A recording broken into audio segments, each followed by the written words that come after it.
आज Doubtnut app download करें। Doubtnut पर अपने सभी गणित, रसायन विज्ञान, भौतिक विज्ञान और जीव विज्ञान के डाउट्स का करो सफाया। बस प्रश्न की फोटो खींचो, एक ही प्रश्न को क्रॉप करो और तुरंत वीडियो सोल्यूशन पाओ। अभी डाउनलोड करें।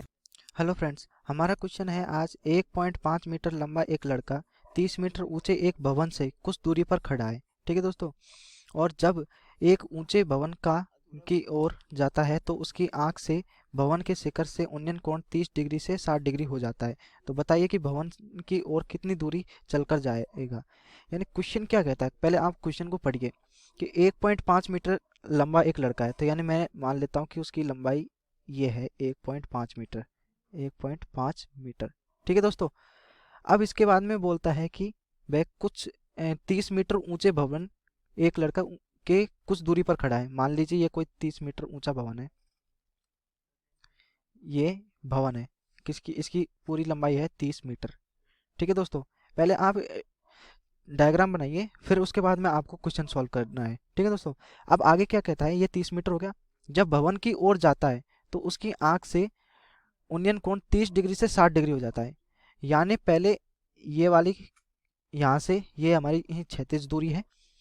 तो पहले भवन से उसका कोण कितना बन रहा था, भवन से उसका 30 डिग्री का कोण बन रहा था। जैसे ही वह कुछ दूरी पर चला, यानी मान लीजिए ये x दूरी पर चला, तो x दूरी पर यहाँ पे उसकी आंख से कितना कोण बनता है, 60 डिग्री का कोण। तो ये 60 डिग्री का कोण हो गया। ये हमारा डायग्राम बन गया। ठीक है, अब इसको मैं निरूपित कर देता हूँ। ये हमारा ए हो गया, ये हमारा क्या मान लेते हैं, इसको डी मान लेते हैं। ये हमारा सी मान लेते हैं, इसको डी डैश मान लेते हैं, और इसको सी डैश, और इसको हम बी मान लेते हैं, और इसको ओ मान लेते हैं। ठीक है, ओ को निरूपित कर दिया। तो अब मैं यहाँ पे लिख देता हूँ कि जो डी सी है वो हमारे लड़के की लंबाई है 1.5 मीटर। ठीक है, और जो ए बी है वो है हमारे पास कितनी है, 30 मीटर। तो ए बी 30 मीटर है, ये 1.5 मीटर है, तो ये भी 1.5 मीटर होगी। ठीक है, ये 1.5 मीटर है, तो ये भी 1.5 मीटर होगी। ठीक है दोस्तों, अगर इसमें से 30 में से 1.5 मीटर घटा दें तो हमारे पास ए ओ की वैल्यू आ जाएगी, ए ओ की मान आ जाएगा। ए ओ का मान क्या हो जाएगा, 30 माइनस 1.5 मीटर। ठीक है, मीटर में ही है, सारे मीटर में। अगर सेंटीमीटर में हो तो मीटर में बदलिए उन्हें सभी। ठीक है दोस्तों, तो ये हो जाएगा हमारे पास 28.5 मीटर। ठीक है दोस्तों, ये हमारी वैल्यू आ गई। अब ये मान लेते हैं हमारे वाई मान लीजिए।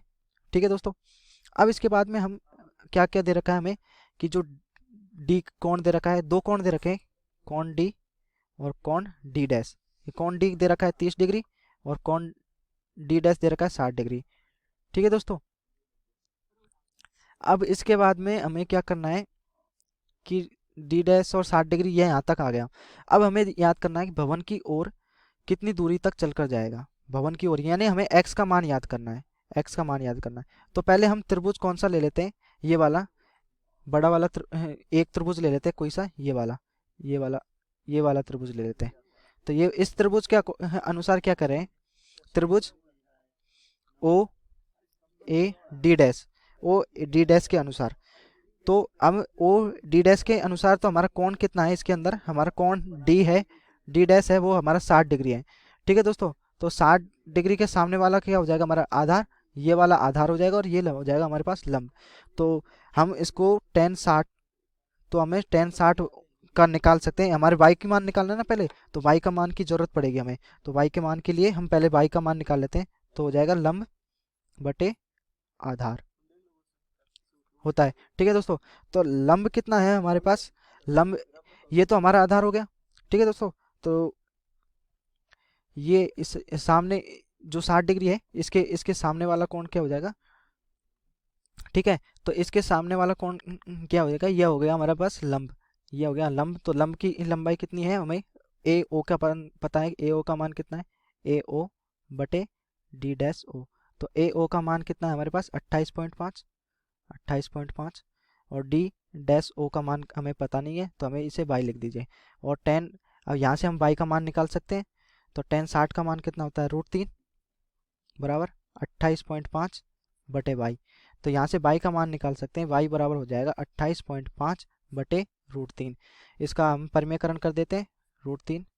तो ये पास आ जाएगा हमारे पास y बराबर 28.5√3/3। तो इसको हम लिख सकते हैं, इस 3 का भाग इसमें देंगे तो हमारे पास आ जाएगा 9.5√3 मीटर, यानी बाई का मान आ गया। ठीक है दोस्तों, अब यहाँ पे हमारा बाई का मान आ गया। अब आगे हम कौन सा त्रिभुज ले लेते हैं, अब अगला त्रिभुज ले लेते हैं। अगला त्रिभुज है हमारे पास एक, कौन सा त्रिभुज ले लेते हैं, एक बार मैं यहाँ पे ग्रीन पेन से बना देता हूँ। ये वाला पूरा, ये पहले तो छोटा वाला त्रिभुज लिया था, अब ये पूरा त्रिभुज लेना है, ये पूरा त्रिभुज लेना है। ठीक है दोस्तों, तो ये पूरा त्रिभुज का नाम है ADO। तो ए और त्रिभुज ADO में,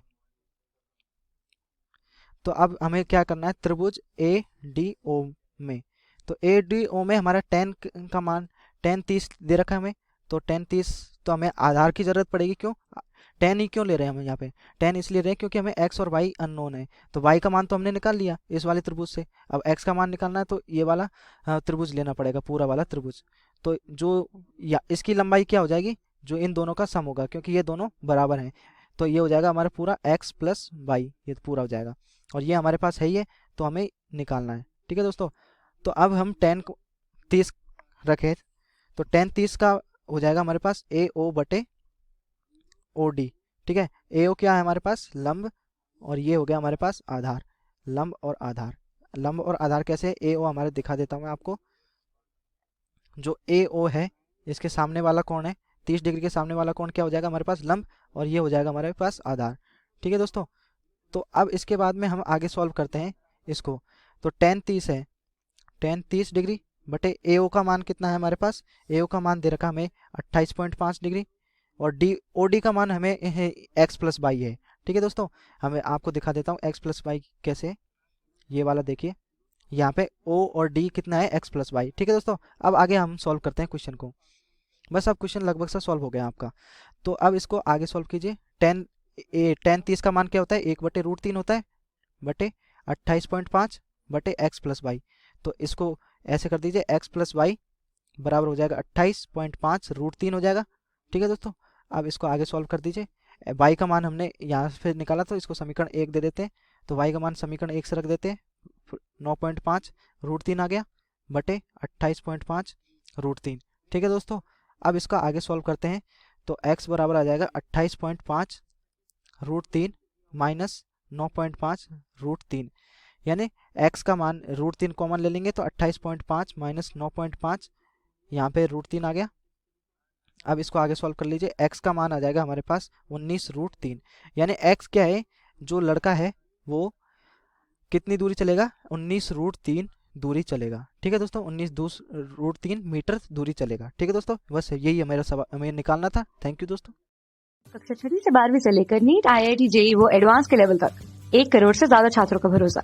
आज ही डाउनलोड करें डाउटनेट ऐप या व्हाट्सएप करें अपने सारे डाउट्स 8400 400 400 पर।